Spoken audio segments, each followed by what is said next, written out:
صل علی محمد و آل محمد آلہ الطیبین الطاہرین المعصومین المظلومین اما بعد فقد قال اللہ سبحانہ وتعالی فی کتابہ المبین وأصدق الصادقين وقال الحق بسم الله الرحمن الرحيم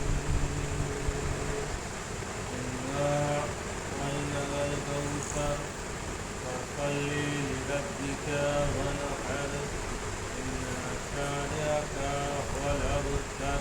اللهم صل علی اللهم محمد صل على محمد. ارشاد دلائی گیا ہے قرآن مجید کا سورہ کوثر قرآن کا سب سے چھوٹا سورہ، اور آج جو ہم یہاں بیٹھے ہوئے ہیں اس رسول کی رسالت کی گواہی دے کے، اللہ کی توحید کی گواہی دے کے، اور اللہ کے رسول جو لائے ہیں حق اس کی تصدیق کے لیے یہاں پہ بیٹھے کہ اللہ کے رسول کا وعدہ ہے کہ دیکھو میں ڈرانے آیا ہوں اور بشارت دینے آیا ہوں. ڈرانے اس لیے آیا ہوں کہ اپنے خالق کو ناراض نہ کرو، اور بشارت اس لیے دینے آیا ہوں کہ اپنے خالق کے اطاعت کرو، اسی میں تمہارے لیے فائدہ ہے. اگر تم یہ سمجھتے ہو کہ جو میں پیغام تمہارے لیے لایا ہوں وہ اپنی طرف سے میں نے بنا لیا، اگر تم یہ سوچتے ہو کہ یہ پیغام میں نے اپنی طرف سے بنایا ہے، جو میں رسالت کا دعویٰ کر رہا ہوں یہ خود ساختہ ہے، تو ایسا کرو. تم نے ہمیں کبھی اللہ کے رسول تو کبھی کسی کے ساتھ شاگردی اختیار کرتے ہوئے نہیں دیکھا گیا. تاریخ عرب اس بات کی گواہ ہے، اسی لیے ان کو امی کہا. امی کا جو لقب ان کو ملا دیا عرب نے، وہ اسی لیے دیا کہ ان کو کسی سے علم حاصل کرتے ہوئے نہیں دیکھا. اس زمانے کا علم کیا تھا؟ اس زمانے میں کوئی جغرافی اور فلسفے اور منطق نہیں پڑھائے جاتے تھے عرب میں. عرب میں اس زمانے میں اشعار پڑھائے جاتے تھے. اشعار کو کیسے موضوع کیا جائے، بس یہی ان کا کلام تھا، یہی ان کا علم تھا. عرب بہت بڑا علم کوئی رکھتے تھے، اپنی فصاحت و بلاغت جو ان کی تھی،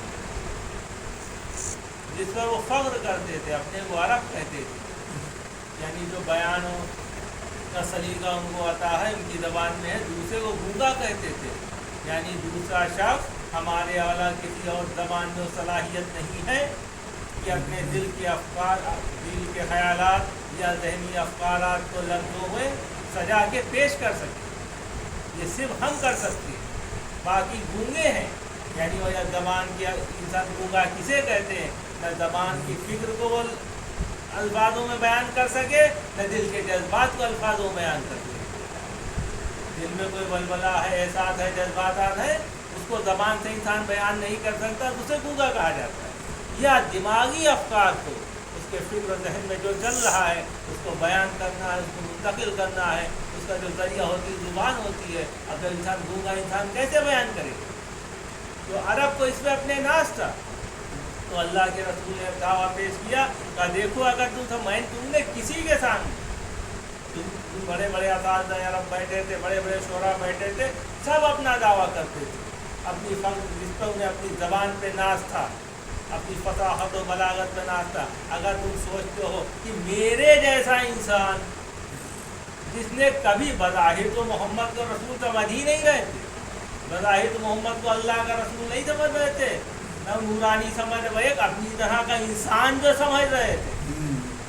آپ غور کریں، جو عرب اپنی طرح کا انسان سمجھ رہے تھے اللہ کے رسول کو، ان کے سامنے اللہ کے رسول فرماتے ہیں اگر تم سمجھتے ہو میں تمہاری طرح بشر ہوں، ایک انسان ہوں، میں نے ایک کلام تمہارے سامنے پیش کیا ہے، اگر یہ اپنی طرف سے ہے تو جو جس نے کسی کی جو امی ہے وہ ایسا کلام پیش کر سکتا ہے. تم تو بزان اپنے دو میں ناقص میں اپنے کو پڑھا لکھا، اپنے کو شاعر سمجھتے ہو، عرب کی فضاحت و بلاغت سے تم نصرت رکھتے ہو، تو تم ایسا کیوں نہیں کر سکتے؟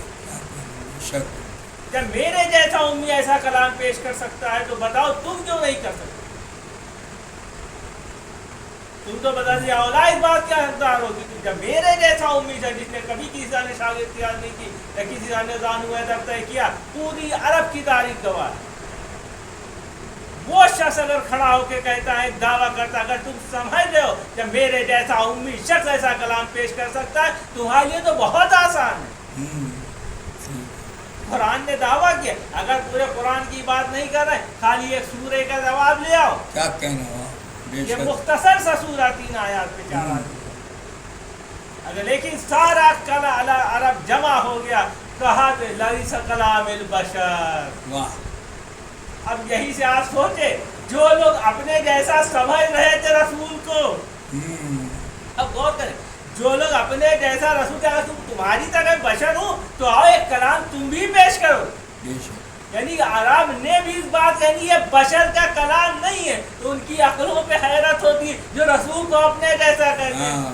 اللہم صلی علی محمد و آل محمد، ان کی عقلوں پہ حیرت ہوتی ہے۔ جب اللہ کے رسول نے اس کلام کا دعویٰ کیا تھا، اس کے جواب میں جملہ ہے لیس، یہ بشر کا کلام نہیں ہے۔ اگر یہ بشر ہوتے تو یہ کلام، بشر خالی بشر ہوتے، بشر تو اصلاح کے لیے آئے ہیں امت کی، کیونکہ بشری پیکر میں اسی لیے آئے تاکہ صبح قیامت تک کوئی حجت نہ دوا، کوئی سب کے سامنے حجت صاحب دیکھو میں بھی تمہاری طرح ہوں۔ اسی لیے اللہ کے رسول نے عقائد میں تو معجزہ دکھائے ہیں لیکن عمل میں کبھی معجزہ نہیں دکھایا۔ نبی خدا نے اپنے عقیدے کو ثابت کیا، عقیدے کو ثابت کرنے کے لیے، اپنی رسالت کو ثابت کرنے کے لیے، یا اپنے اہل بیت کی ولایت کو ثابت کرنے کے لیے معجزات دکھائے، لیکن عمل کے میدان میں کبھی معجزہ نہیں دکھایا۔ عمل کے انسان میں ایک عام ہی، کیونکہ امام انسانوں کی ہدایت کے لیے آئی۔ بے شک، اگر اللہ کے رسول معجزے سے کام لیتے تو ہمارے جیسے اللہ کے آپ تو معجزے نماتے، آپ نماز پڑھ گئے ہم کیسے پڑھیں، آپ تو جہاد کر گئے ہم کیسے کریں، آپ تو فاقہ کا روزہ رکھ گئے ہم کیسے رکھیں، ہم تو عام بشر ہیں۔ تو اللہ نہیں، میں عمل تو بشر کی طرح کروں گا، لیکن عقائد میں جو ہوتا ہے، کیونکہ صحیح سی بات ہے، کیونکہ عقائد جو انسان کے ہوتے ہیں مافوق عقل ہوتے ہیں، تو اس سے معجزے کی ضرورت ہوتی ہے۔ ایسے کوئی نہیں مان سکتا کہ اللہ کے رسول کا رسالت کا دعویٰ ہے تو اس کے یقین کے لیے کیا دلیل ہے؟ تو یہی قرآن مختصر سا، کیا کہنا، چھوٹا سا قرآن نحچ کی تعلیم پڑھنے والا سورہ کوثر تیس کے بتا رہا ہے، اگر تم سمجھ رہے ہو یہ ہماری طرف سے، اللہ کی طرف سے نہیں ہے، اگر یہ بندے کی طرف سے تو تم بھی ایک لیا، لیکن پوری تاریخ کوئی جواب نہیں۔ اور الحمدللہ خدا کا کتنا کرم ہے، خدا کا کتنا لطف ہے، نہ کوثر کا جواب ہے نہ جس کی شان میں نازل ہوا تھا اس کا کوئی جواب آج تک کوئی لاتا۔ اللہم صلی علی محمد و آل محمد، فاطمہ زہرا کا کوئی جواب لا پائے؟ آپ تصور کریں، فاطمہ زہرا سلام اللہ علیہ کا جواب لا پایا کوئی، آپ تصور کریں، پورے میں جس کی فضیلت بیان کی ہم نے عطا کیا ہے۔ بسم اللہ الرحمن الرحیم، شروعات اس سے ہوتی ہے اللہ رحمان رحیم۔ بس شہزادی کے آنے کا مقصد یہی تھا کہ خدا کے رحمان کی نعمتوں کا اقرار کرا لو دنیا، یعنی جو کچھ تمہارے پاس ہے وہ ہمارے صدقے میں اللہ نے تمہیں دیا، بے شک، کیا کہنا، جو کچھ ہے خدا کی رحمانیت، ہماری وجہ سے خدا نے اپنی رحمانیت کے مدد کو ظاہر ظہور ہوا ہے اور تحقق ہے دنیا میں۔ تو اب شہزادی نے ان کی فضیلت میں سب سے بڑی فضیلت جو آپ کہ ہمارا وجود ان کی وجہ سے، کیا کہنا، بے شک، اب سوچو کیسے احسان فراموش لوگ ہیں جو شہزادی کے مقابلے میں آئے۔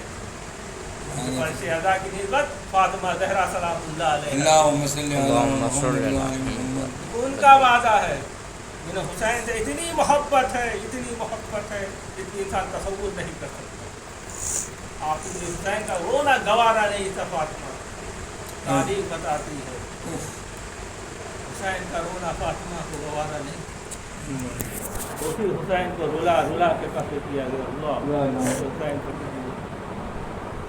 آپ دیکھیے فاطمہ زہرا اس دنیا سے رخصت ہو رہی تھی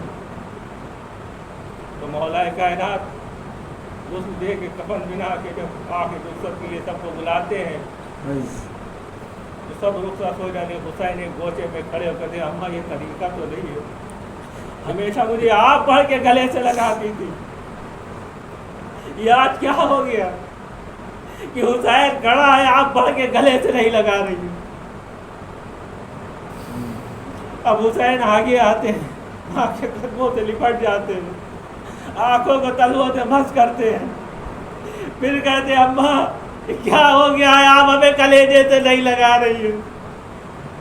اماں جب تک آپ ہمیں نہیں لگائیں گے آپ سے نہیں گلے لگے. ہوتے مولا کائنات میں بندے کفن ٹوٹ جاتے ہیں, حسین کو گلے سے لگاتی فاطمہ زہرا نے, اور یہ منظر جناب زینب دیکھ رہی ہیں. آپ تصور کریں جس منظر کو, جہاں پہ زینب نے اس منظر کو دیکھا کہ جس فاطمہ نے حسین کو ایسے مرنے کے بعد بھی خالی حسین نے اتنا کہا تھا اماں اگر آپ گلے نہیں لگائے گی تو ہماری آنکھوں سے جاری ہو جائے. یہ سننا تھا کہ فاطمہ زہرا کے بندے کمر ٹوٹ گئے تھے, حسین کو کلیجے سے لگا لیا تھا.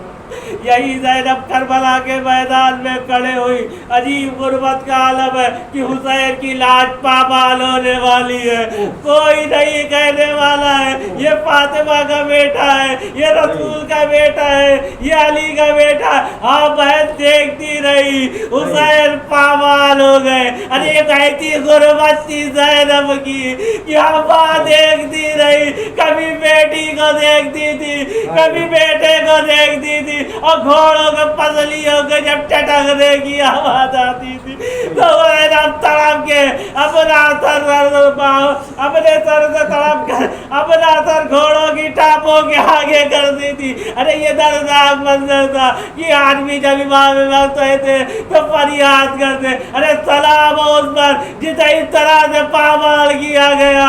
یہ بھائی پسلیاں دائی طرف اور بھائی پسلیاں هذا حسين كعبة سيوف الآن